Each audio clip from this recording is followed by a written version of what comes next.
when the monasteries went, it was largely government that kind of filled the void. And we see that especially as you get to the end of the century with things like the Elizabethan Poor Laws. The only reason they come in is because they have to fill a vacuum left by the service that was provided by the monasteries.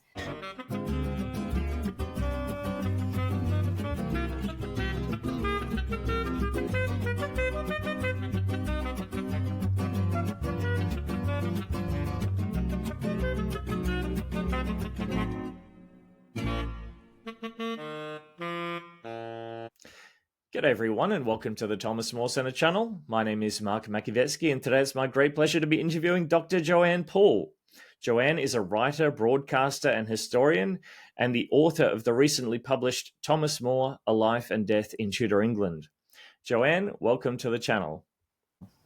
Oh, thank you so much for having me on. It's great. I thought we're well over time to have someone speaking about St. Thomas More, so who better to have than yourself? Oh, thank you. Yeah, when I saw who the email was coming from, I thought, well, yes, I'd better do this then. Yeah, thank you very much. Thank you for that. Because you've been on much more prominent channels, I must say. So it's great. It's great to have a good historian they don't have like Thomas yourself More. with They us. don't have Thomas More in the title, do they? So No, they don't. They don't. Yeah. This is the important one. So if we could start, Thomas More has been portrayed both as a hero and a villain in popular culture. And I was hoping you could tell us the reasons for these depictions, as well as what your assessment of him is. Yeah, I mean, the first part of that question is easier than the second, so I'll start there. Absolutely, we tend to get very almost polar opposite portrayals of Thomas More. I mean, I think for most of us, the most familiar ones will be Man for All Seasons, Robert Bolt, the play, and then the film, where he's a witty, saintly scholar, loving father man, loving family man, loving father, and a really true counselor to Henry VIII. And then the other side, I think, is perhaps best known to most of us through Wolf Hall, Hilary Mantel, first the novel and then the television program, where he still has, of course, a wisdom to him. He's still very intelligent.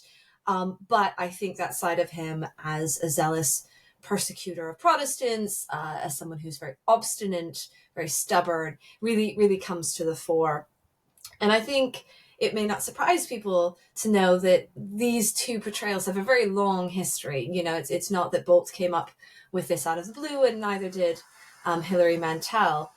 They come from the 16th century, and they're portrayals that are rooted in the religious conflict of the 16th century. And so the Man for All Seasons, Thomas More, comes out of More's own family, the circle around them, especially as the persecution of Catholics really ramps up under Edward VI. And this attempt to have him canonized, have him seen as a saint. And the other comes out of the Protestant martyrologies, particularly John Foxe, which becomes so important under Elizabeth. And these two ways of seeing More continue through the centuries, right up to the 20th century, and you can see them in biographies produced in the 20th century. R.W. Chambers writes a biography in 1935, the same year that More is canonized, where he is that saintly scholar. And then in the 70s and 80s, you get portrayals of More that really uncover or try to uncover a darker side to him. Richard Marius, his fantastic biography of Thomas More. And so these popular cultural representations of More are really rooted in source material from the 16th century, are rooted in scholarship, and yet are completely different. And I don't know that there's that many historical figures for whom we can say, yes, it's based on the sources, it's based on the scholarship, and yet get two completely different versions of him. So what I've tried to do is to go back even further. So not look at those posthumous sources, the Catholic versus the Protestant, but try to look at the sources of his own time, to treat him really as I would any other historical figure, and go back to the documents, to the archives, and try to pull out what I can from those. And in terms of my own take, well, he's a complicated human individual who combines both of those elements. Most people in history, just as most people today, are neither hero nor villain. They happen, but not that often. He is a combination of the two. So one thing that interested me about your take on him was you delved more into his, I suppose, his life, and I'm interested in the aspects of his life that have received less attention. And one thing that you've said is that he placed a high value on education, and that he provided a great classical education to his daughters as well as to his son. I was hoping you could tell us more about this. Yeah, Thomas More, I think more than anything else, first and foremost, is a humanist. And that means something different today than it did in the 16th century. What it meant in the 16th century was that you were an advocate for a particular kind of learning, a particular kind of education that really focused on the lessons of ancient texts, Greek and Roman. So figures like Cicero, for instance. And More in particular was interested, I think, in very Republican, neo-Republican lessons that you could get from these texts.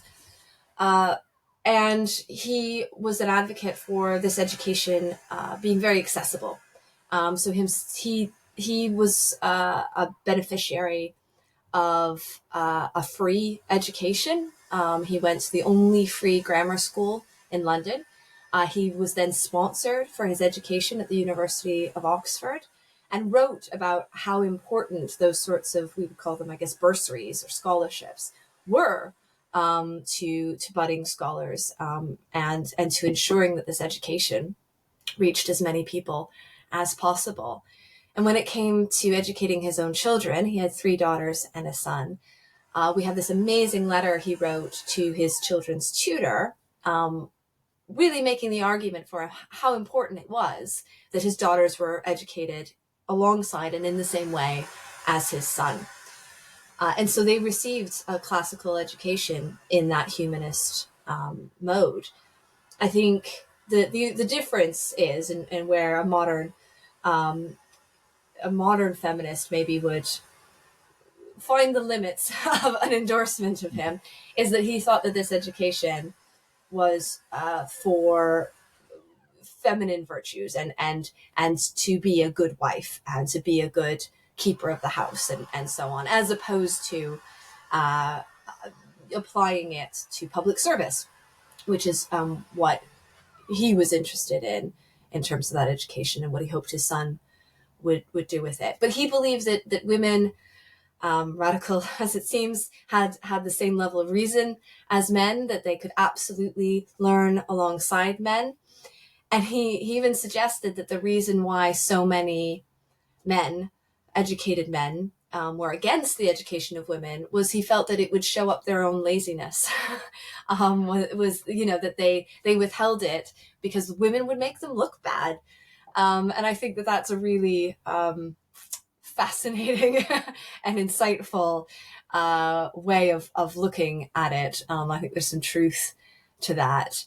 Mm-hmm. And it was controversial at the time. Erasmus, famously his close friend, had to be convinced by More and his daughters that it was worth educating women.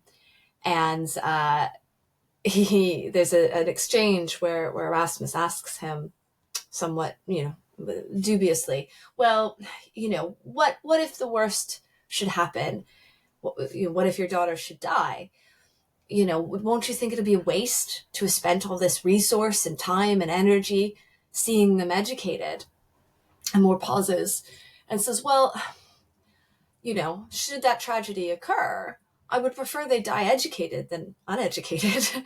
And so he sort of cuts through, this blatant misogyny about the value of women with this very witty and very, I think, apt response. And that's, I think, very much his attitude towards the education of women, as well as education of as wide a part of the population as was possible. Yeah. I don't know why you couldn't just turn that around on Erasmus and say, well, if his son died, why wouldn't that be a waste of money too? But there you Yeah, go. well, yeah, Is it's all about the value of men versus women in the Tudor yeah, era. But yeah. yeah. Is there anything that we know more about the specifics of what they learned? Was it astronomy and various things like that, or Yeah, it was a Greek, wide, Latin? absolutely. It was a wide-ranging education. More certainly knew Greek. We also know that absolutely it was astronomy was a significant part of that. We have a great letter from Thomas More to his daughter Margaret, his eldest daughter, who also published in her own right. She published a translation uh, where it's just after, or I think just after she's been married, or around the time of her marriage to William Roper, where he says he's giving instruction to her about her education, about her marriage, and so on and so forth. And he says, now, of course, I would, you must look to your husband for all things, and I wish you to be an obedient wife and everything else. He says, except in a knowledge of the solar system, in which, you could probably instruct him on a thing or two, because she had received such a wonderful education, far more wide ranging than her husband, who was just trained as a lawyer. So, yes, it also involved sort of more practice based learning as well. And so they were skilled in rhetoric and in oratory and in debate. Famously, the three daughters dispute in front of the king. So have a sort of debate about various topics. We don't know exactly what they were, but they were probably standard sort of humanist questions. And everyone kind of wrote home about, wow, these young women were debating in front of the king, and who knew that this was even possible? And so they were trained up in this way as well. Okay. Now, Moore's household seems to have been lively, with musical instruments, jesters, and a monkey, all featuring in a portrait of Thomas More and his family by Hans Holbein the Younger. Can you tell us a bit more about this side of his life? Yeah, it's a wonderful portrait. We've lost the original, which is desperately sad. It was in 1527, and it's a portrait of not even his whole household really, but he's especially keen, I think, to feature the women in his household, because not only are his three daughters there alongside his son, but daughters he's sort of brought into the household as well. We might think of them as adopted daughters, or having some other familial relationship. But they're also pictured in the portrait as well, and they're all holding classical books, Livy and the like. So I think there is an attempt to it itself is an attempt to portray what it is to have learned women in a home, which I think, yeah, it's an advertisement for that. Musical instruments do feature. Erasmus says that More was a great admirer of music. He loved music, but wasn't terribly talented at it himself. He wasn't a very good singer, but he loved music. And there's a fantastic bit in his best known book, Utopia, talking about Renaissance music. And he's very clearly aware of some of the developments in Renaissance music at that time. You mentioned his fool. Henry Pattinson is in the portrait as well. He was a very important member of the household. He's mentioned in a number of More's texts.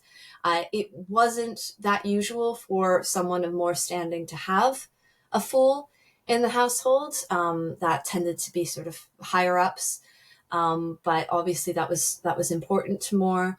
There's some question about whether Pattinson was a natural fool, in the sense that he had himself some sort of disability, or cognitive impairment, that led him to being a fool, or if he was just a very witty man who was a comedian, essentially, or some combination of the two. I think sometimes we can over-categorize these two things. There's no reason why he couldn't have been both. And More in Utopia and other places defends fools especially those who have some sort of disability, saying that it's those who laugh at those who can't help an accident of nature. They're the real fools, right? They're the ones who really demonstrate their folly, not those who have that impairment.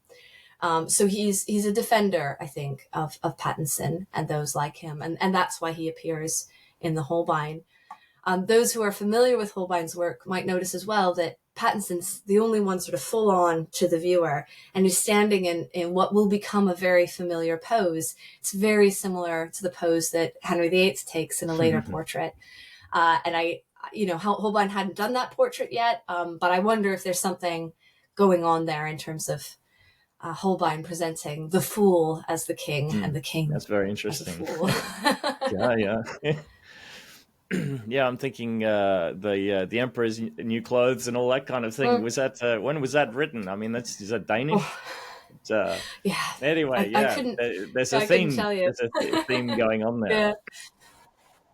So, fast forwarding, More was appointed Lord Chancellor of England in 1529, and he remained in that position until 1532. What were his responsibilities during this time? It's a very interesting question. On the surface, we can be quite clear about what a Lord Chancellor does. One of their most important roles is to be judge over the Court of Chancery, which is at the time a court of what was called equity, and it was designed essentially to balance out or to smooth out any problems in the common law courts, which of course are based on rules about precedent and very rigid, whereas the Court of Equity was meant to introduce a bit more discretion, an understanding of circumstance, and to find those cases in the common law courts that maybe needed a little bit adjusting, maybe needed a little bit of contextualization. And so he was quite important in that and very interested in that. In terms of his political involvement, that was limited. And it was limited by his own choices, essentially. More comes in as Lord Chancellor, as you say, in late 1529, following the fall of Thomas Wolsey, who had been Lord Chancellor for almost 15 years. And Wolsey, as many of you will know, fell in large part because he had been unable to secure the king's annulment of his marriage to Catherine of Aragon, as well as a lot of anti-clerical sentiment. More, of course, was also not going to secure this annulment. He was not interested in doing so and had made himself clear on that point. Henry, it seems, thought that More might have been convinced. And I think there's a sense of disappointment when he has a conversation with him after, that More hasn't been convinced, isn't going to help with this matter, as they called it, the King's Great Matter, and is now stuck with the Lord Chancellor, who is not going to get in line with it. And so Henry tells him, well, I'm not going to make you do anything against your conscience, so you can simply not be involved. But that really excludes More from most of the machinery of government at the time. I mean, everything is being thrown at the King's Great Matter, and More has nothing to do with it. So from the outset, really, he's cast aside a bit, and already he has none of the clout that previous Lord Chancellors had. The final thing to say, I think, about his role as Lord Chancellor is part of that role had always been keeper of the king's conscience, which is part of why it had almost always been clerics, which also meant keeper of the realm's conscience, overseeing the religious health of the realm, which meant combating heresy. He had no formal role in arresting, prosecuting, executing heretics, but more of a sort of oversight in just making sure that happened. And so he did hold heretics in his gatehouse, his home in Chelsea. And I mean, we might think about it as interrogating. He claims it was entreating, sort of trying to convince them to recant of their heresy. Others at the time and after said that he tortured them. We can't really know what went on in those interviews, but certainly he did hold them. And then if they didn't recant, he handed them over to the authorities to be tried and then executed. Although at that point he had no formal role in anything that happened. So I think in large part because he was excluded from so much of what was going on in the government, he focused his attention and his time on heresy. So 3 years later, he was executed, having refused to endorse both Henry VIII's marriage to Anne Boleyn and the king's claim to be the supreme head over the English church. Can you tell us more about the political climate of the 1530s and the coercive pressures put upon both clergy and laity to conform at this time? Yeah, it wasn't a pleasant place to be, I think, generally speaking. It it was very clear what direction Henry wanted to go in, and everyone had to get in line. The sort of leniency of the late 1520s, where Henry was kind of okay with the idea that more didn't agree, but fine, maybe there was time for him to be convinced, had really dropped away. And after more steps away from public life, there are three separate attempts to try to get him, to pressure him to conform. He's listed on a bill of attainder. There's a raid of his nephew's press where his books are being published. And then finally, there's the oath. And the oath begins as associated with the Act of Succession, which sets out that Anne Boleyn is queen and her daughter Elizabeth is the heir. And then and that involves an acknowledgement of the supremacy. And then it morphs essentially into an oath about the supremacy itself. And More famously refuses to take this oath. He refuses to comment on it, but he refuses to take it. And this is what they imprison him for. As laid out in the Act, the only punishment they can inflict on him is imprisonment at the king's will, which essentially means however long he feels like imprisoning him for, as well as forfeiture of goods. But it's about 6 months after, 7 months after he's imprisoned. So he's imprisoned in April. It's in November. A new Treasons Act is passed, which makes denial of the king's titles, including as supreme head of the church, treason. And so he's now being pressured with execution. He and a number of others, including, of course, John Fisher, various Carthusian monks, and so on. And so, I mean, they've essentially amped up the pressure that they're putting on those who are not conforming to the highest level that they can. The punishment is hanging, drawing, and quartering. More, of course, still refuses to take the oath. There are those arguing for leniency and a sense of compromise. Cranmer writes a letter to Cromwell and essentially to the king, asking that More just swear to the succession, nothing to do with the supremacy. Henry reacts really badly to this. I think Cromwell says, he likes it not. He's not keen on separating out these two issues because one is essentially dependent on the other. But at the end of the day, More really has no problem with the succession, or at least he's willing to acknowledge it. I think he probably doesn't like Anne Boleyn, but he's not going to stake his life on it. Because he thinks that Parliament has the right to determine the succession. He thinks Parliament has the right to determine the king. So of course they can decide who the queen and the heir is. And so once that act is passed, that's law. What he doesn't think the Parliament has the right to do, the jurisdiction to do, is make the king supreme head of the church. And so that's really what he's objecting to. More has a very legal mind, and so it is at some level a question of jurisdictions and of the right that Parliament has to do this or not, even though it's still also a theological religious issue and an issue of his conscience. When in this time was the dissolution of the monasteries? Was that decades later or kind of still in the 1530s?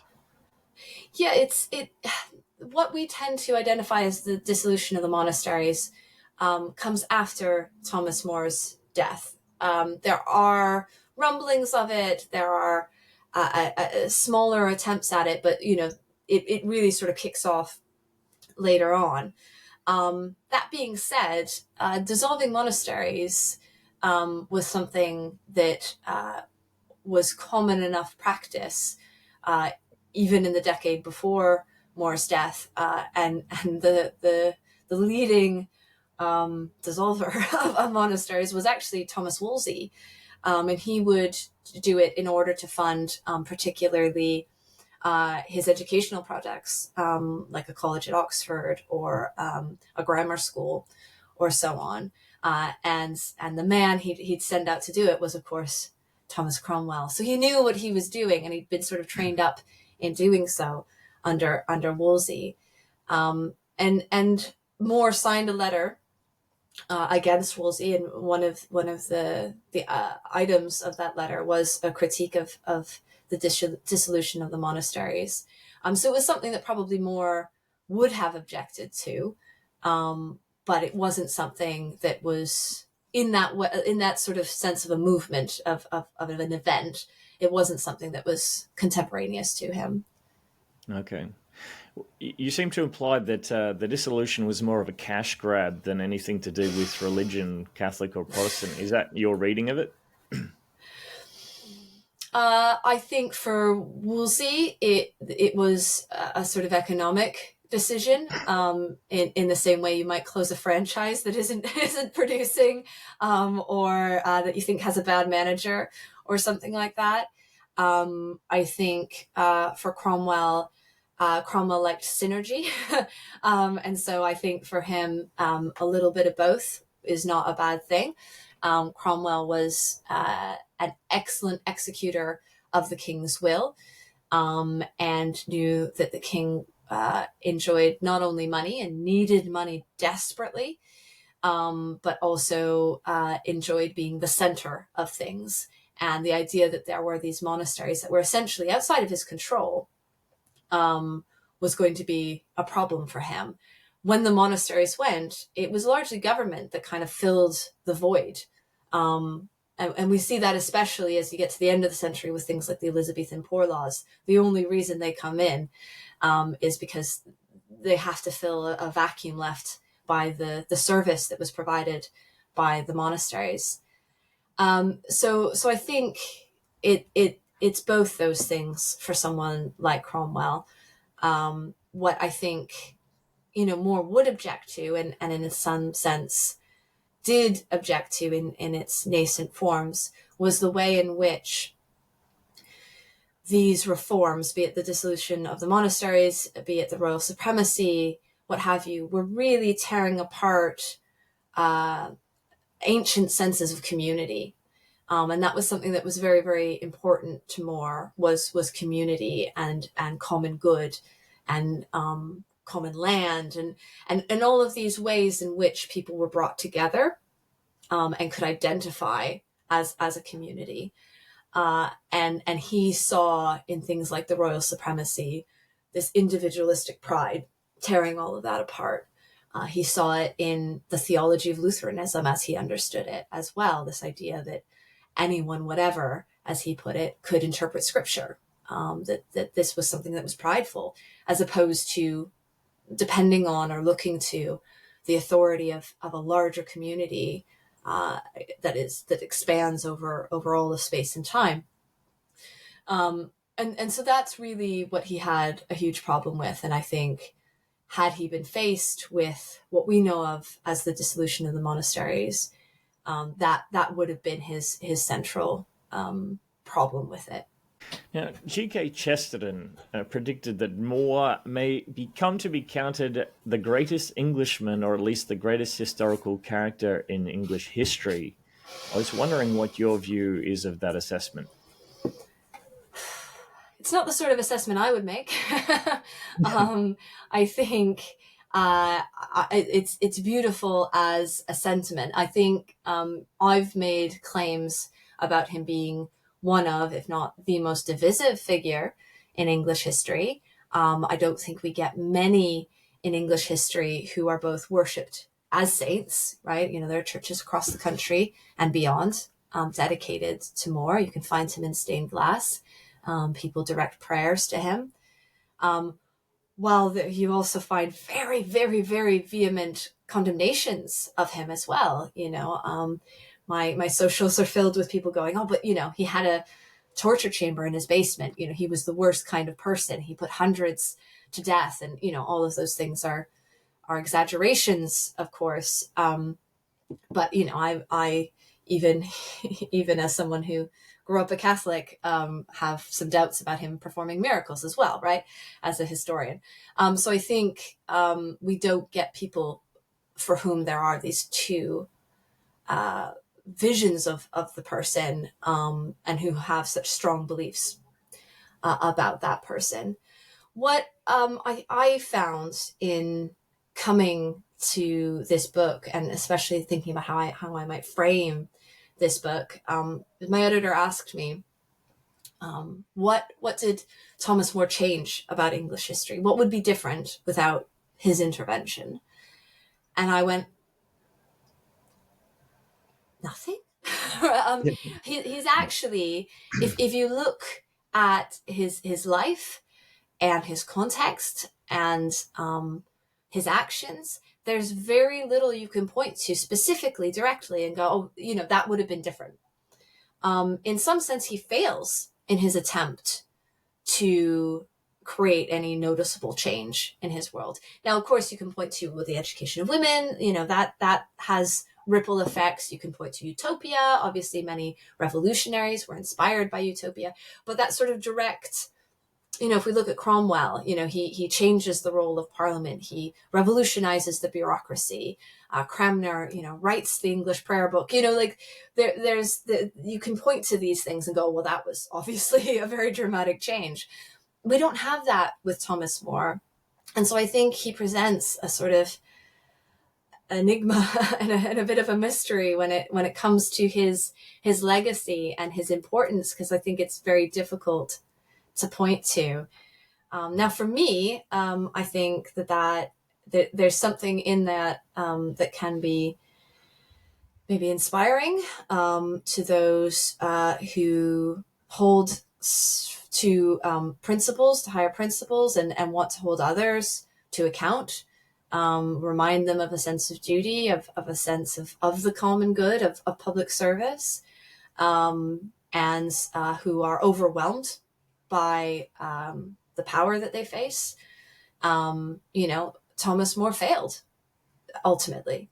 But of course, I think that there's a strength and an inspiration that maybe we can look to there, as we in our world face opposition and indeed tyranny. Thomas More still might have something to teach us. Joanne, during your research, what are some of the interesting but lesser known facts about Thomas More's life that you discovered? Oh, that's a tough one. Well, one of the first things that I discovered is that we have no idea where he was born. And to some will go, well, yeah, fair enough. He was born in the 15th century. Why would we know where he was born? But actually, I mean, if you look it up, it's different now.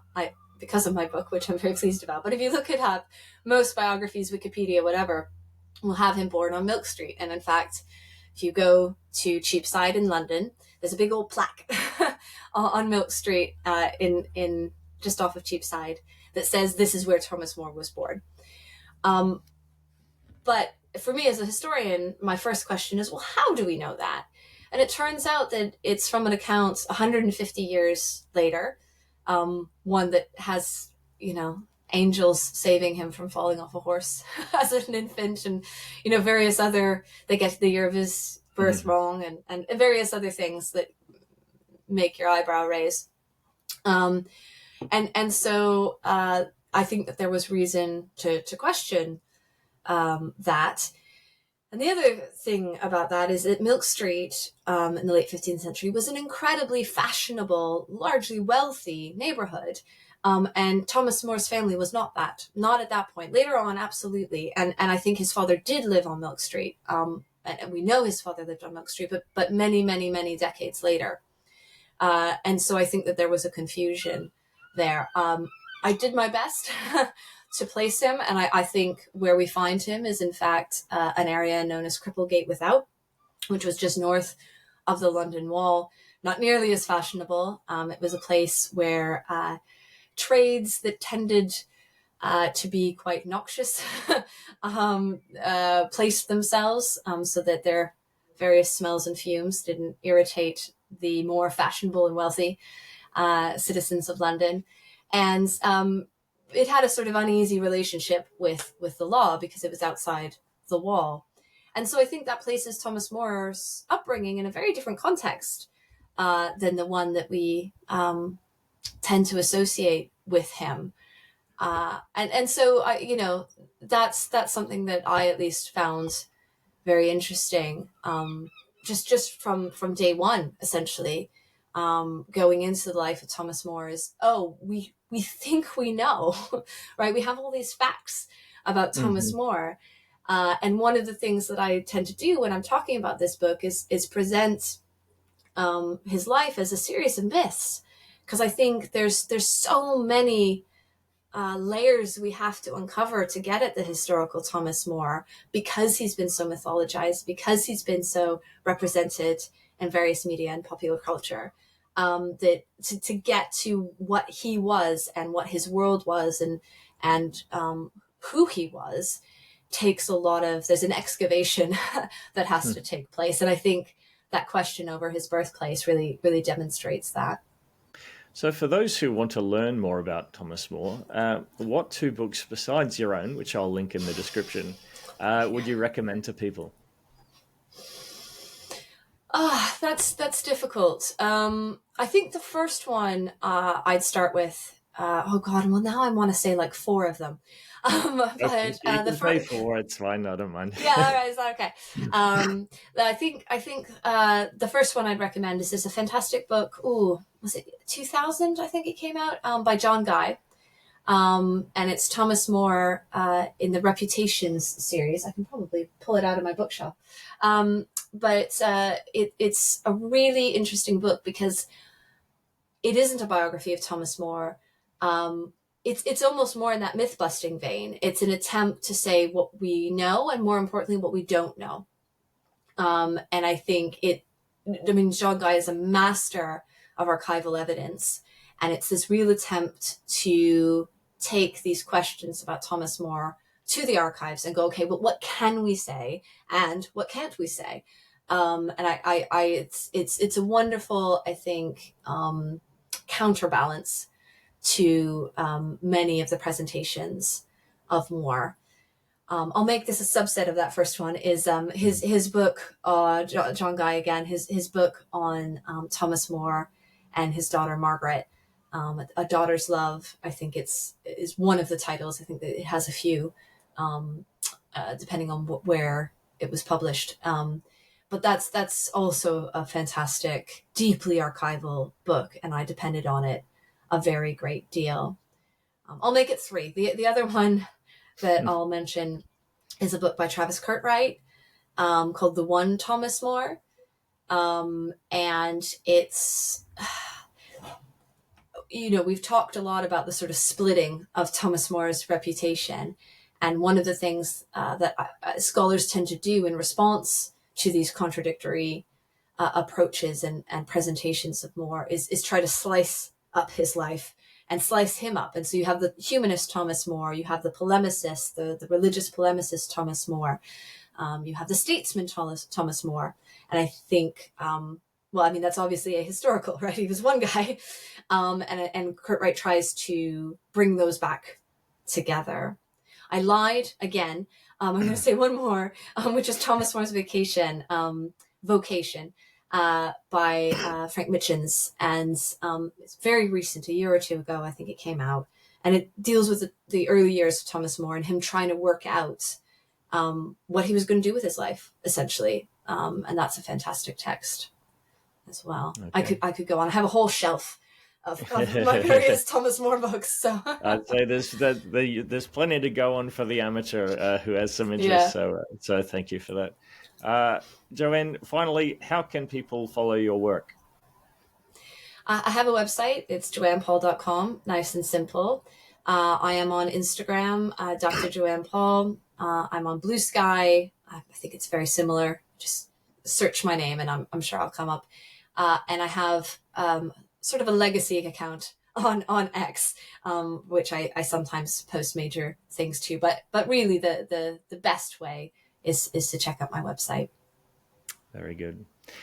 For those of you who are watching who have enjoyed this interview, if you'd like to like, share, and subscribe to this content, we'd really appreciate it. We're about to crack the 1,000 subscriber mark, which will help us very much. Dr. Joanne Paul joining us from, are you in Sussex or somewhere I'm in else at the moment? Sussex. Yeah, From I'm in Sussex in Sussex. England. Yeah. Thank you so much for joining us. Thank you so much.